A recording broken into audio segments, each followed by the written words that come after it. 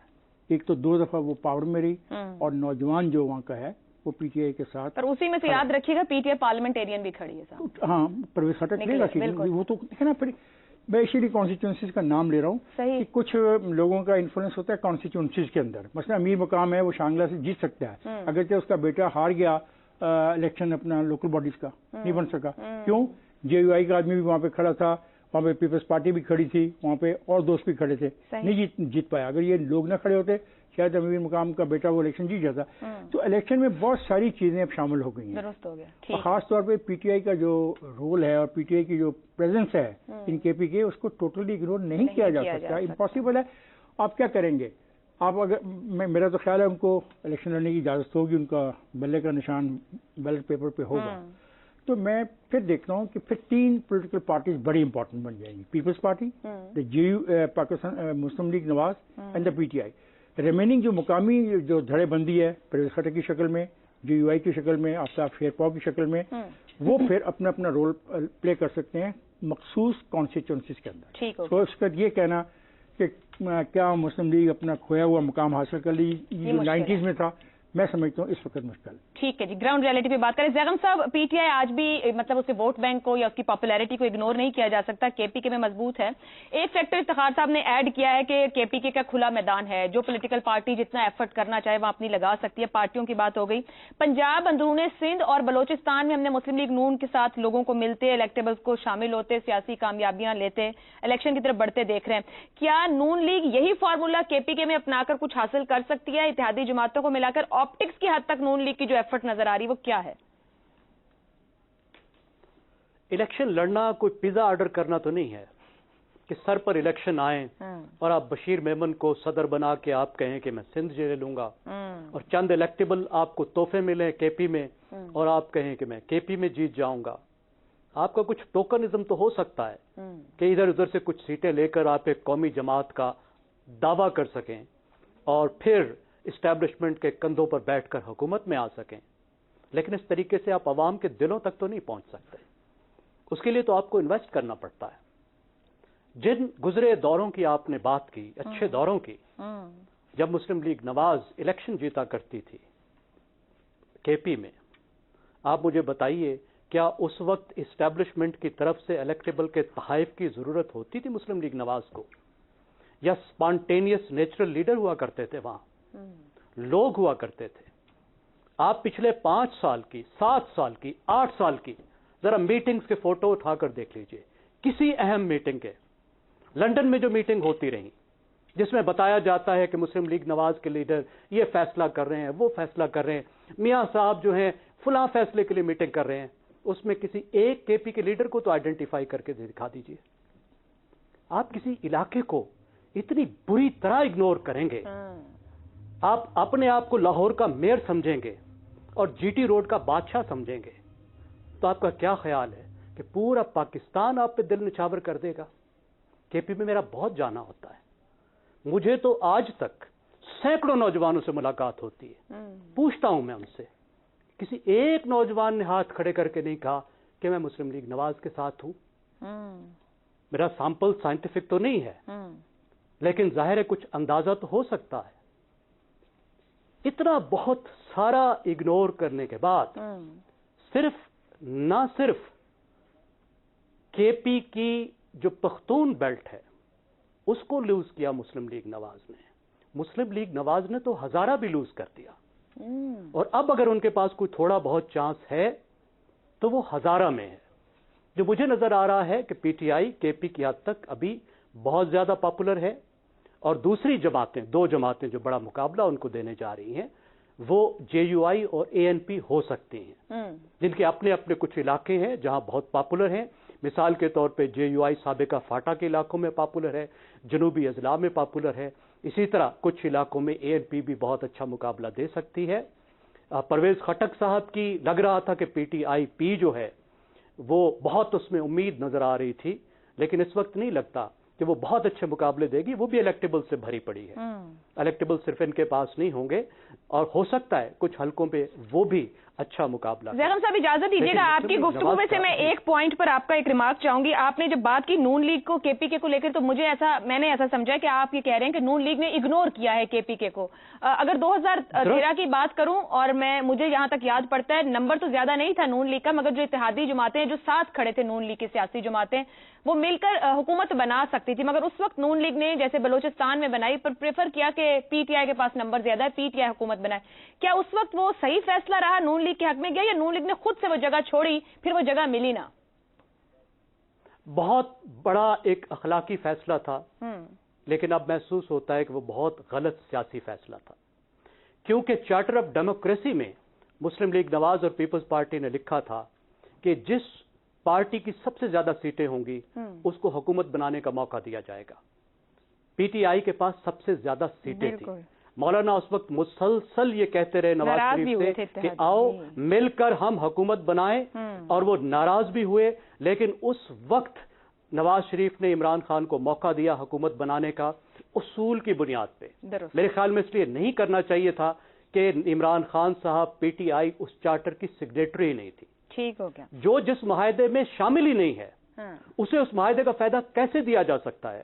اور پھر جب پی ٹی آئی کی باری آئی، آپ نے دیکھا پنجاب میں، جس وقت پنجاب میں مسلم لیگ نواز کی سیٹیں سب سے زیادہ تھیں تو 18 میں، اس وقت پی ٹی آئی نے اس بات کا کوئی لحاظ نہیں کیا. نواز شریف صاحب بڑے شریوڈ پالیٹیشین ہے، لیکن پھر آپ دیکھیے کہ قومی حکومت تھی نا نواز شریف کے پاس. بالکل ٹھیک، بالکل پارٹی تو تھی نا 2013 سے 18 درست ہو گیا. اس میں کتنا اگنور کیا گیا. آپ قومی حکومت میں وفاقی وزراء اس وقت کے اٹھا کے دیکھ لیجیے کس طرح سے اگنور کیا گیا پارٹی کو. یہ سمجھا گیا کہ شاید کے پی کی ضرورت ہی نہیں، تو اس کو تو بھگتنا پڑے گا. درست ہے. شہزاد صاحب آپ کی جانب آؤں، ایک پوائنٹ کے کھلا میدان ہے، افتخار صاحب کہہ رہے ہیں، مگر زیغم صاحب کہتے ہیں کہ نون لیگ نے کے پی کے کو اگنور بھی کیا، اصول کی بنیاد پر کیے گئے فیصلے شاید ان کے حق میں بھی نہیں گئے. اگر کے پی کے کی گراؤنڈ ریالٹی کو سمجھا جائے، اس کی سیاسی حرکیات کی طرف جب بلوچستان سے تو مختلف ہے، ایک آپشن کیا یہ ممکن ہے کہ جو اس وقت نون لیگ ایفرٹ کر رہی ہے وہ اس طرز کی حکومت بنانے کی کوشش کرے جو 13 میں اس کے پاس آپشن تھا کہ اتحادی جماعتوں کے ساتھ؟ اور کیا نون لیگ جو ہے ایک تاثر جس پہ ہم بات بھی کر چکے، لاڈلے پن کا نام لے کے جس پہ تنقید بھی ہو رہی ہے، نون لیگ ریسپونڈ بھی کر رہی ہے، وہ کیش کروا پائے گی کے پی کے میں؟ اچھا، میں اس کے 2-3 پوائنٹس آپ کی خدمت میں پیش کرتا ہوں. پہلی بات تو یہ ہے کہ اگر پی ٹی آئی کا حقیقی طور پر یا ریئلسٹکلی اگر کوئی چانس کہیں پہ کسی بھی جگہ پہ گورنمنٹ بنانے کا آیا تو وہ کے پی کے اندر ہے، اور اس کی وجوہات بیان کی گئیں پہلے بھی، اور وہ یہ کہا گیا کہ پی ٹی آئی اتنی مضبوط بھی فی الحال اپنے ووٹرز کے اندر فی الحال اس کا اتنا اسٹرانگ ہولڈ ہے کہ ابھی تک وہ اس کو زائل نہیں کیا جا سکا. دوسرا، جس قسم کے پکڑ دکڑ ہوئی ہے باقی جگہوں پہ، کراچی میں یا for that matter mostly Punjab کے اندر، وہ آپ کو کے پی میں نظر نہیں آئی. اسد کیسر، علی محمد خان یا اور بھی ساتھ شاید کچھ اور لوگوں جو ابھی تک قائم ہیں اپنی جگہوں کے اوپر، اور ان کو اس طریقے سے سین سے آؤٹ نہیں کیا گیا.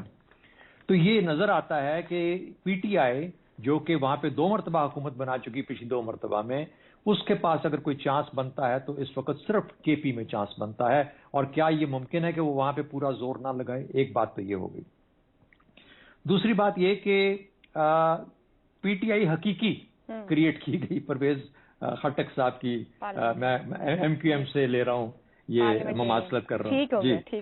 تو جو پی ٹی آئی حقیقی ہے جو کہ پرویز خٹک کے نیچے بنا دی گئی یا بن گئی، اب یہ جو چیز آئی ہے اس کا اپنا ایک پوزیشن ہے.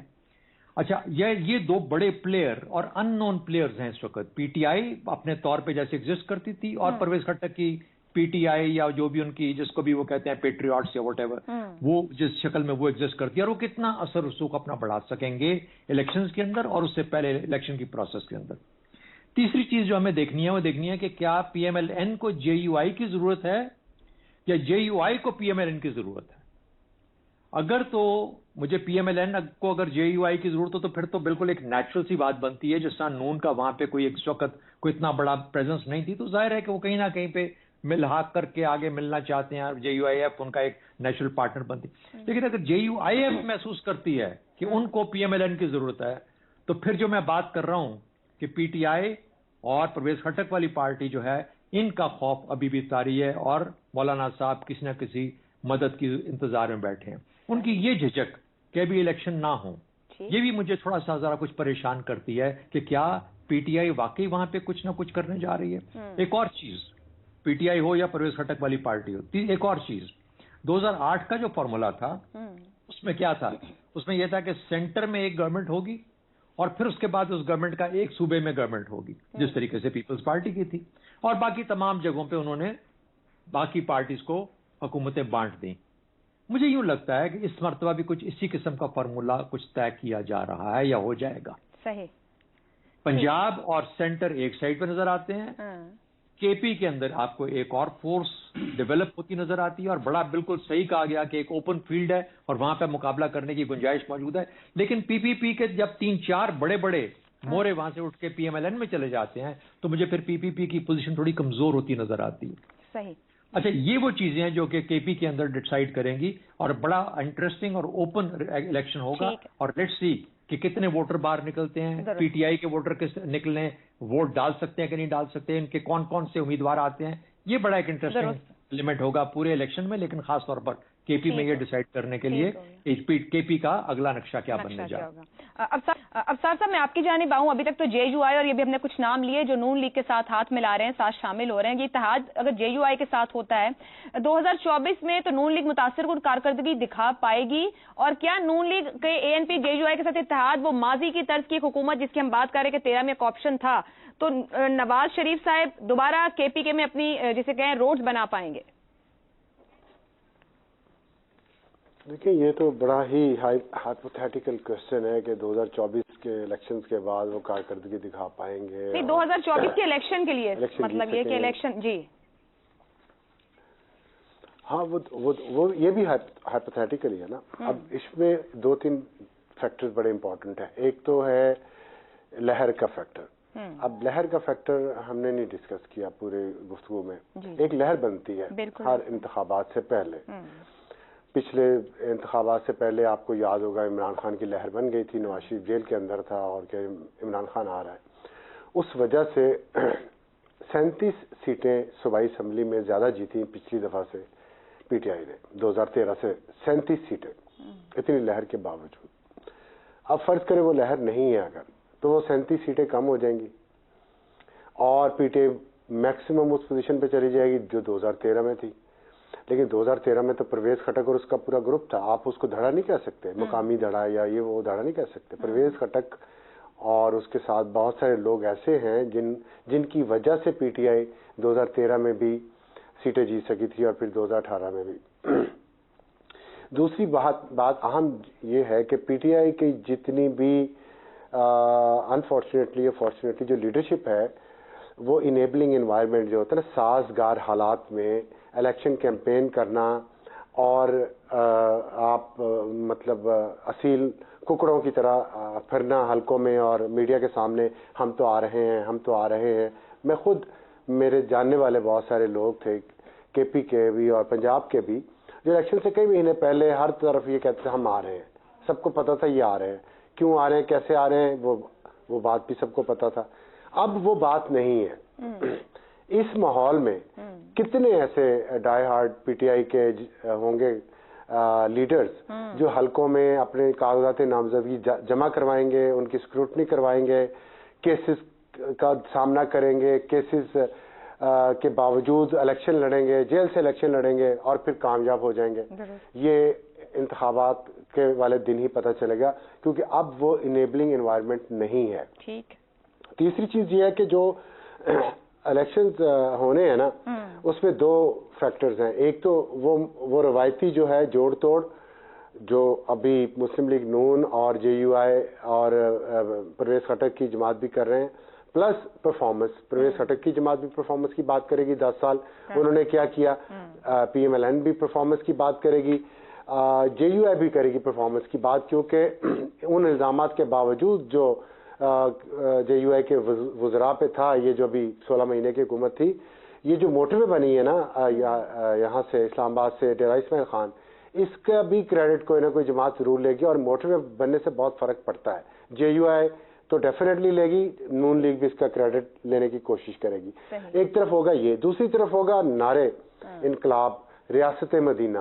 اب ریاست مدینہ جو ہے نا، اس نے KP میں بہت امپورٹنٹ رول پلے کیا تھا، اور پٹھان فیکٹر کہ میں خان ہوں، عمران خان نے جو اپنے آپ کو برانڈ کیا تھا، یہ دونوں فیکٹر رہ سکیں گے۔ جہاں پہ لوگوں کو مانیکا کی سٹوریز پتہ چل رہی ہیں ریاست مدینہ میں، پنکی پیرنی کے جو طریقہ کار تھا اس کا پتہ چل رہا ہے، گوگی نے کس طرح پیسے بنائے، عمران خان نے کس طرح پیسے بنائے، اب ملک ریاض کا سنا ہے کوئی انٹرویو، یہ سب باتیں جب باہر آئیں گی تو کیا PTI کا جو ایک KP میں ایک کنزرویٹو سوسائٹی ہے، وہ اس ساری بات کو لے کے کیا وہ لہر ویسے بن سکے گی جیسے 2018 میں بنی تھی؟ مجھے نہیں لگتا۔ اور مجھے یہ لگتا ہے انفارچونیٹلی سمجھ لیں آپ کہ یہاں پہ ایک دوسرا بلوچستان کی سچویشن شاید بنے اس سینس میں کہ پتہ ہی نہیں چلے حکومت کون کر رہا ہے۔ مثلا آپ بلوچستان کا فوراً سوچیں نا تو آپ کبھی نہیں کہتے وہاں نون لیگ کی حکومت ہے، وہاں پیپلز پارٹی کی ہے، وہاں PTI کی ہے، یا وہاں مکس اچار ہے وہاں پہ۔ ہو سکتا ہے یہاں پہ کوئی مکس اچار بن جائے 2024 کے بعد، جو کہ بدقسمتی ہے لیکن ایسا بظاہر لگ رہا ہے۔ درست ہو گیا جی۔ پینل کی رائے ہمارے سامنے کرتے ہوئے گراؤنڈ ریالٹیز اور فیکٹرز کی بات کی، دیکھنا یہ ہوگا کہ ووٹر کس طریقے سے ووٹ دینے کے لیے نکلتا ہے اور کتنا نکلتا ہے، نعرہ میٹر کرے گا یا کارکردگی، یہ تو الیکشن تک اس پر گفتگو جاری رہے گی۔ ابھی ایک بریک لیتے ہیں، بریک سے واپس آئیں گے تو ایک اور اہم معاملے پر گفتگو رہے گی۔ اسٹریٹ ٹاک میں ایک بار پھر خوش آمدید۔ اسلام آباد ہائی کورٹ نے سائفر کیس میں جاری جیل ٹرائل کے خلاف چیئرمین پاکستان تحریک انصاف کی انٹرا کورٹ اپیل کو منظور کرتے ہوئے جیل ٹرائل کا 29 اگست کا نوٹیفیکیشن غیر قانونی قرار دے دیا۔ عدالت نے چیئرمین PTI کے جیل ٹرائل اور جج تعیناتی کے خلاف انٹرا کورٹ اپیل پر محفوظ فیصلہ سناتے ہوئے چیئرمین PTI کی انٹرا کورٹ اپیل کو منظور کر لیا۔ ساتھ ہی اسلام آباد ہائی کورٹ نے 29 اگست کے جیل ٹرائل کورٹ کے نوٹیفیکیشن کو غیر قانونی قرار دیا۔ عدالت نے آفیشل سیکریٹ ایکٹ عدالت کی جج کی تعیناتی درست قرار دیتے ہوئے کہا کہ 15 نومبر کے وزارت قانون کے جیل ٹرائل نوٹیفیکیشن کا ماضی سے اطلاق نہیں ہوگا۔ غیر معمولی حالات میں ٹرائل جیل میں کیا جا سکتا ہے۔ جیل ٹرائل اوپن یا ان کیمرہ ہو سکتا ہے۔ 27 جون کا جج کی تعیناتی کا نوٹیفیکیشن قانون کے مطابق درست ہے۔ عدالت نے جیل ٹرائل سے متعلق 29 اگست، 12 ستمبر، 25 ستمبر، 3 اکتوبر اور 13 اکتوبر کے نوٹیفیکیشنز کو غیر قانونی قرار دیا۔ یوں عدالت نے اپنے فیصلے میں یہ تو قرار دے دیا ہے کہ جیل ٹرائل سے متعلق اہم ضابطوں کو فالو نہیں کیا گیا۔ 23 اکتوبر کو عمران خان پر جو فرد جرم عائد کی گئی، 7 نومبر کو 3 گواہان اور 14 نومبر کو 1 گواہ کے قلم بند کیے گئے بیانات بھی اب دوبارہ لیے جائیں گے۔ مگر PTI کے حلقے جس طرح اسلام آباد ہائی کورٹ کے اس فیصلے کو چیئرمین PTI کے موقف کی جیت قرار دے رہے ہیں، کیا یہ درست ہے؟ آئینی اور قانونی ماہرین کے مطابق فوجداری مقدمات میں دفاع کے وکیلوں کی پوری کوشش ہوتی ہے کہ کیس میں موجود قانونی سقم سے اپیل میں زیادہ سے زیادہ فائدہ اٹھایا جائے، مگر اب عدالت نے اس کیس کی ٹرائل کورٹ پروسیس کے دوران ہی یہ حکم دے دیا ہے کہ اس کیس میں موجود سقم دور کیے جائیں۔ یوں جلد اس کیس میں موجود سقم دور کر کے اس کیس کو دوبارہ شروع کر دیا جائے گا۔ مگر کیا اس سے چیئرمین PTI کے پاس اعلیٰ عدالتوں میں مؤثر انداز سے کیس میں موجود سقم سے فائدہ اٹھانے کا جو موقع اپیل میں فراہم ہوتا ہے، کیا اب ایسا ہو پائے گا؟ سادہ الفاظ میں سوال رکھا جائے تو کیا اسلام آباد ہائی کورٹ کے اس فیصلے سے چیئرمین PTI کے خلاف سائفر کیس میں پیچیدگیاں مزید بڑھ گئیں یا ان میں کمی آئی ہے؟ دوسری طرف آج سپریم کورٹ کے جسٹس طارق مسعود کی سربراہی میں جسٹس یحییٰ آفریدی اور جسٹس عائشہ ملک پر مشتمل 3 رکنی بینچ نے چیئرمین PTI کے سائفر کیس میں درخواست ضمانت پر سماعت کی، جہاں عمران خان کی طرف سے وکیل سلمان صفدر پیش ہوئے اور انہوں نے FIR عدالت میں پڑھ کر سنائی۔ عدالت نے سائفر کیس میں ریاست اور وزارت داخلہ کو نوٹس جاری کرتے ہوئے سماعت غیر معینہ مدت کے لیے ملتوی کر دی ہے۔ اسی معاملے پر گفتگو کریں گے۔ پینل کے لیے سوال، سائفر کیس کا ٹرائل کا لدم ہونے پر آپ کا نقصان ہوا، اگر کوئی کمی بیشی تھی تو اس کو دفاع کے لیے بعد میں استعمال کر سکتے تھے۔ استغاثہ تمام غلطیاں دور کر کے ٹرائل کرے گا۔ جسٹس طارق مسعود کے ریمارکس، کیا چیئرمین PTI کی مشکلات میں مزید اضافہ ہو گیا؟ زیغم صاحب۔ دیکھیے، اگر یہ کیس انہی کمزوریوں کے ساتھ، ٹیکنیکل ویکنیسز جو ہیں ان کے ساتھ چلتا رہتا تو جسٹس صاحب نے بالکل ٹھیک کہا ہے، پھر اس کیس کی فاؤنڈیشن بنیاد ہی بہت مضبوط ہوتی کہ اس کو انصاف کے جو بنیادی تقاضے ہیں اس پر یہ کس کیس کو نہیں چلایا گیا. تو اپیل میں تو ان کو بے تحاشا فائدہ ہونا تھا, ضمانت میں بھی ان کو فائدہ ہونا تھا, لیکن انہوں نے یہ بہتر سمجھا کہ اس کو وہ چیلنج کریں اور وہ کامیاب ہوئے, جو بہت اچھی بات ہے, کیونکہ انصاف نہ صرف ہونا چاہیے, انصاف ہوتے ہوئے نظر آنا چاہیے. اور عدالتوں کا یہی کام ہے, اعلیٰ عدالتوں کا یہی کام ہے کہ وہ دیکھیں کہ ٹرائل کورٹ میں کیا انصاف ٹھیک طریقے سے ہو رہا ہے اور ہوتا ہوا نظر بھی آ رہا ہے. میرے خیال میں بہت ہی یہ اچھا فیصلہ ہے. اب مسلم لیگ جو پی ٹی آئی ہے وہ کس فائدے پر نظر رکھے ہوئے تھی؟ میرے خیال میں ایک تو سیاسی فائدہ جو وہ دیکھ رہے تھے کہ اگر یہ اوپن کیس ہوگا تو ہر روز خبریں بنیں گی, اس کا ان کو سیاسی فائدہ ہوگا. دوسرا وہ یہ سوچ رہے تھے کہ اگر اس کا فیصلہ جلدی ہو گیا, الیکشن سے پہلے ہو گیا, الیکشن سے پہلے عمران خان کو سزا ہو گئی, تو پھر الیکشن میں پی ٹی آئی کو اس کا نقصان ہو سکتا ہے. تو اگر کیس کو کسی نہ کسی طریقے سے آگے کو دھکیلا جائے اور اس کیس کا فیصلہ الیکشن کے بعد میں ہو, تو اس کا مطلب ہوگا کہ الیکشن کے دن تک عمران خان بڑی سزا میں, کسی سزا میں, اس طریقے سے کیس میں, بڑے کیس میں سزا یافتہ نہیں ہوں گے. جہاں تک قانونی بات ہے تو اس میں یقیناً اس کو الٹا نقصان ہو سکتا ہے. اب یہ کیس بہت سخت ہے کیونکہ یہ کیس کچھ بہت ہی اہم گواہیوں پر کھڑا ہے. اس کیس میں سیکرٹری خارجہ سہیل محمود بھی ہیں, اس میں عمران خان کے دوست اور پرنسپل سیکرٹری اعظم خان بھی ہیں, اس میں عمران خان صاحب کے اپنے بیانات بھی ہیں, اس میں اتنی ایویڈنس موجود ہے کہ اگر ان گواہوں کے ساتھ اس کو پراسیکیوشن لے کر جائے گی تو میرے خیال میں عمران خان کا اس کیس میں بچنا بہت مشکل نظر آتا ہے. ٹھیک ہو گیا. ابصار صاحب, استغاثہ اب قانونی سکم دور کرے گا, پھر ٹرائل دوبارہ سے اس پر آگے بڑھے گا. اس فیصلے پر پی ٹی آئی کی اپیل کمزور رہ جائے گی, یعنی تکنیکی کمزوریوں کے ساتھ چلتا تو بنیاد کمزور رہتی جس کا فائدہ مل سکتا تھا. پی ٹی آئی کے وکلاء اتنے موٹے قانونی نقطے کو سمجھنے میں کیا ناکام رہے؟ نہیں, میرا نہیں خیال ناکام رہے. وکیلوں کو ہر مین میخ کا پتہ ہوتا ہے اور وکیل ہی یہ نقطے نکال کے لاتے ہیں. میں اور آپ نے تو یہ نقطہ نہیں نکالا تھا پہلے. ہم بھی یہی شروع میں جب فیصلہ آیا تو اس وقت تو سب یہی سمجھ رہے تھے کہ بڑا اچھا فیصلہ آیا ہے. اب آ کے پتہ چل رہا ہے کہ اس کا مطلب تو کام خراب ہو گیا ہے. اور آج تو ظاہر ہے سپریم کورٹ کے معزز جج نے جب یہ کہہ دیا ہے کہ پہلی دفعہ دیکھا ہے کہ وکیل اپنے خلاف ہی فیصلہ لے رہے ہیں اور خود ہی چاہ رہے ہیں کہ ان کا کیس مشکل ہو جائے, یہ بھی انہوں نے کہا ہے. تو یہ تو ہے یہاں تک بات. دوسری بات, اصل بات یہ ہے کہ خان صاحب نے اپنے آپ کو اوور ایسٹیمیٹ کیا اور انہوں نے اپنی جو سیاسی بصارت جسے کہنا چاہیے, پولیٹیکل ایکوپمنٹ جو تھی, وہ ہی لیکس دیٹ. اور اب انہوں نے جو ان کے سپورٹرز تھے نا اسٹیبلشمنٹ میں, وہ سمجھتے خان صاحب نے ان کو دھوکہ دیا ہے. اب جب آپ نے کسی کو دھوکہ دیا اور دھوکہ ان کو دیا جو آپ کو لے کے آئے, تو میرا خیال ہے کہ خان صاحب اتنے بھی اب پیارے نہیں رہے اس عمر میں کہ ان کے لیے سارا کچھ لٹا دیا جائے. تو اب خان صاحب نے جو کچھ کیا ہے اور جتنا اپنے آپ کو اوور ایسٹیمیٹ کیا ہے, اور وہ یہ سمجھ کے آئے کہ وہ 10 سال رہیں گے اور جو مرضی وہ کر لیں, جو سٹوریز آ رہی ہیں ابھی اور آئیں گی, انبلیویبل سٹوریز آئیں گی, وہ اس وجہ سے تھی صرف کہ ہم نے 10 سال رہنا ہے اور 10 سال بعد کس کو کیا یاد رہے گا ہم نے کیا کیا کیا اور کس طرح کیا. پھر ساتھ اس کے یہ جو انہوں نے پھر جب نو کانفیڈنس موشن آئی, اس میں جس ڈائریکشن میں وہ چلے گئے, انہیں وہ اوور کانفیڈنٹ تھے. ان کا خیال تھا کہ مجھے اندر سے بہت سپورٹ ہے. وہ جو اندر سے سپورٹ کے اوپر سائفر لہرا دیا, انہوں نے مجھے نکال دیا, کچھ کر لے, میں ہی واحد آپشن ہوں. بس یہ چیز انہیں لے ڈوبی. اب سارے حالات ہوا ان کے خلاف چل رہی ہے. اس کے خلاف وہ اپنے آپ کو اکیلا کیسے اس میں سے نکالیں گے یہ میں نہیں جانتا, یہ اللہ جانتا ہے اور کوئی نہیں جانتا. کیا نکال پائیں گے یا نہیں, یہ فیصلہ کیا یا نقصان میں مزید گفتگو شہزاد صاحب اور افتخار صاحب کی رائے ایک بریک کے بعد. پروگرام کے آخری حصے میں آپ کو پھر خوش آمدید کہیں گے. شہزاد صاحب, سائفر کیس کا فیصلہ ممکنہ طور پر 2023 میں ہی آنے کا واضح امکان ہے. 8 فروری سے پہلے اگر یہ فیصلہ آتا ہے, چیئرمین پی ٹی آئی کی مستقبل کی سیاست میں آخری کیل ثابت ہوگا یا آپ سمجھتے ہیں کہ کوئی اتنا مشکل معاملہ نہیں ہے ان کے لیے؟ دیکھیے, چیئرمین پی ٹی آئی تو مشکل میں ہیں اور ہاتھ پیر مار رہے ہیں, جس قسم کے بھی پاسبل ہاتھ پیر مارے جا سکتے ہیں. ان کے وکلا نے، جس کے اندر اب خواجہ حارث اور سلمان اکرم شامل ہیں، اب انہوں نے ان کو ایک چھوٹی سی ریلیف تو لے کے دی ان کی نظر کے اندر کے، اور اس سے مقدمے کو طول ملنے کے چانسز بڑھ جاتے ہیں.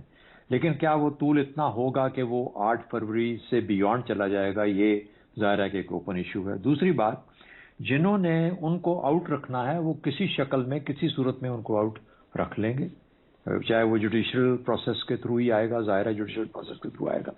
تو جتنا تیزی سے مقدمے چلانے ہیں وہ چلتے رہیں گے، لیکن ان کو ایک مہم سی امید ضرور اٹھی ہوگی کہ شاید جو کچھ ہوا پچھلے 1.5 ماہ میں اس کو ہم کینسل کرنے کے بعد ایک شروعات دوبارہ نئی شروع کریں گے. لیکن ایک بات، یہ جو سیلیبریشن ہے میری نظر میں بیجا ہے. کوئی جو بھی سیلیبریٹ کر رہا ہے، اس فیصلے کا کوئی مطلب نہیں ہے. ایک اور اسی فیصلے کے اندر ایک حصہ ہے جو کہتا ہے کہ 13 نومبر کے بعد، کیبنٹ آرڈر کے بعد یا کیبنٹ کی کنکرنس کے بعد، جب یہ فیصلہ ہوا کہ جیل ٹرائل ہوگا، اور وہ اس کے اندر پھر ڈیفائن کیا گیا کہ جیل ٹرائل کے لیے بھی آپ اوپن بھی کر سکتے ہیں جیل کے اندر، اور ان کیمرہ بھی کر سکتے ہیں، لیکن اس کی لوازمات کو پورا کرنا ہوگا. تو تھوڑا سا ذرا ڈیفائن زیادہ کر دیا، تو وہ تو معاملات تو ویسے ہی چلتے رہیں گے. ہاں تھوڑا سا لمبا ہو جائے گا پروسیس کے اندر. دوسرا، جج صاحب کا آپ نے سوال چونکہ پوچھا ہے کہ انہوں نے یہ کہا ان کی اوپینین ہے، ججمنٹ نہیں ہے. ججمنٹ نہیں ہے. ہم تو ججمنٹ کو دیکھتے ہیں نا، جب ان کے سامنے آئے گا وہ دیکھیں گے، اگر ان کے پاس جاتا ہے تو پھر وہ جج کریں گے، اس کا بینچ کا حصہ ہوں گے، پھر ہمیں بتائیں گے. تو میرا خیال ہے کہ یہ وہ چیزیں ہیں جو کہ ڈیسائیڈ کریں گی کہ عمران خان صاحب کا کیا مستقبل بنتا ہے. فی الحال تو مخدوش ہے، اور اس کے اندر بہت ساری وجوہات گنی جا سکتی ہیں. جو ان کو رگڑنا چاہتے ہیں وہ ان کی پوری تاریخ بیان کریں گے، اور جو امید کے اوپر سیلیبریشن کر رہے ہیں، میرا خیال ہے کچھ جلدی سیلیبریشن کر رہے ہیں. درست ہو گیا جلدی سیلیبریشن. افتخار صاحب، کہا جا رہا ہے کہ ہوا ان کے خلاف ہے، مستقبل مخدوش ہے. سر یہ فرمائیے گا کہ 2018 اور اب 2023، تب نواز شریف صاحب کی نااہلی اور وہ باہر ہوئے تھے، اب کیا کہہ سکتے ہیں ہم کردار بدل گئے ہیں، تاریخ تو دہرا رہی ہے خود کو؟ میں بالکل آپ کی اس بات سے اتفاق نہیں کرتا. ٹھیک ہے. یہاں پہ باقاعدہ ایک مقدمہ ہے، اور اس مقدمے کو عدالتوں میں چلایا جا رہا ہے، اور آپ سب لوگ اس پہ روز تبصرہ بھی کرتے ہیں اور روز سنتے بھی ہیں. بالکل. اور یہ وہ مقدمہ نہیں ہے جس کے اوپر JIT کے بنائی جائے، اس کو خاص قسم کی نگرانی کے لیے 2 ایجنسیوں کے افسران کو بھی طلب کر لیا جائے. ایسی کوئی بات نہیں ہوئی ابھی تک. جو ہو رہا ہے وہ قانون کے دائرے میں ہو رہا ہے، عدالتوں میں ہو رہا ہے، اور عدالتیں جو فیصلہ کر رہی ہیں وہ آپ کے سامنے. اس سے پہلے بھی ایک عدالت نے ایک مسئلے میں یہی موقف اختیار کیا تھا کہ ٹرائل کورٹ کو یہ فیصلہ کرنے کا حق نہیں تھا. اس کا بھی فائدہ عمران صاحب کو ہی ہوا تھا. بالکل. میں نہیں مانتا کوئی ایسی بات ہے. جو مقدمات ہیں یہاں تو آپ انکار کر دیں کہ یہ مقدمات ہے ہی نہیں، نہ آپ کو پتہ ہی نہیں سائفر کیا چیز ہے. یا آپ نے کبھی کسی آدمی کو سائفر لہراتے ہوئے دیکھا ہی نہیں. اگر دیکھا ہی نہیں تو پھر تو یہ بالکل مقدمہ غلط ہے، اور جھوٹا مقدمہ ہے اور جعلی مقدمہ ہے. اور اگر آپ نے سائفر لہراتے ہوئے دیکھا ہے تو پھر اس سائفر کی جو ذمہ داری ہوتی ہے اس آدمی پر، پھر اس کو دیکھنا ہوگا نا آئینی طور پر. نہ اتنا آئین آپ جانتے کا مطلب میں تو نہیں جانتا، آپ شاید جانتے ہو، میں اتنا نہیں جانتا. اس کے جو قوانین کو وائلیٹ کیا گیا ہے اس کی سزا کا تعین ہے. اور پھر ایک مقدمہ تو نہیں ہے، بالکل، اور ایک چیز تو نہیں ہے ان پہ، اور تمام مقدمات لوگوں کے علم میں ہیں. اور ایسے مقدمات نہیں ہیں جو کہہ دیا ہو کہ کسی پاناما کی سٹوری کو لے کے اقامت ختم کیے ہوئے، ایسے نہیں ہے. سیلیبریٹ کر رہے ہیں، بیجا سیلیبریٹ کر رہے ہیں. میں نے کوئی ایسا لفظ استعمال نہیں کیا. آپ اینکر جو مرضی کہیں. میں یہ سمجھتا ہوں کہ ابھی بھی جو ان کا احساس ہے کہ اسٹیبلشمنٹ کے اندر ان کی سپورٹ موجود ہے، جس کا اظہار ہم امریکہ برطانیہ کے لوگوں کے ذریعے دیکھتے رہتے ہیں. اور امریکہ کی کل جب بریفنگ تھی کل 3 سوال جو کیے ہیں پاکستان کے حوالے سے ایک رپورٹر نے، ان میں 2 عمران سے متعلق تھے. تو ان کو امید ہے کہ کہیں نہ کہیں کوئی نہ کوئی سپورٹ ان کو مل جائے گی. اور ان کے ذہن میں یہ بات ہے کہ الیکشن تک کسی طریقے سے وقت کو نکال لیا جائے. تھوڑی امیدی اور تھوڑی نا امید معاملہ چلتا ہے. مجھے نہیں پتا آپ نے تھوڑی نا امیدی کہاں سے کہہ دیا. ایک بات میں آپ کو کہہ رہا ہوں جو حقیقت میں کل ہوئی ہے، امریکہ کے اندر ہوئی ہے. یہ سوال کیا گیا ہے اور یہ باتیں ہو رہی ہیں. اور آپ کو یہ بھی پتا ہے کہ کانگریس مین وہاں پہ پھر کوشش کر رہے ہیں. آپ کو یہ بھی پتا ہے کہ ان کی بہن نے کیا کہا ہے کہ کن کے خلاف وہ عدالت میں جانا چاہتی ہے. تو ساری چیزوں کو دیکھا جائے تو اس کا مطلب ابھی تک ان کی امیدیں کسی سے وابستہ ضرور ہے. ہماری گفتگو اس پہ جاری رہے گی، مگر آج کے پروگرام کے لیے وقت ختم ہو گیا ہے. مہمانوں کا شکریہ، مجھے اجازت دیجیے. اللہ حافظ.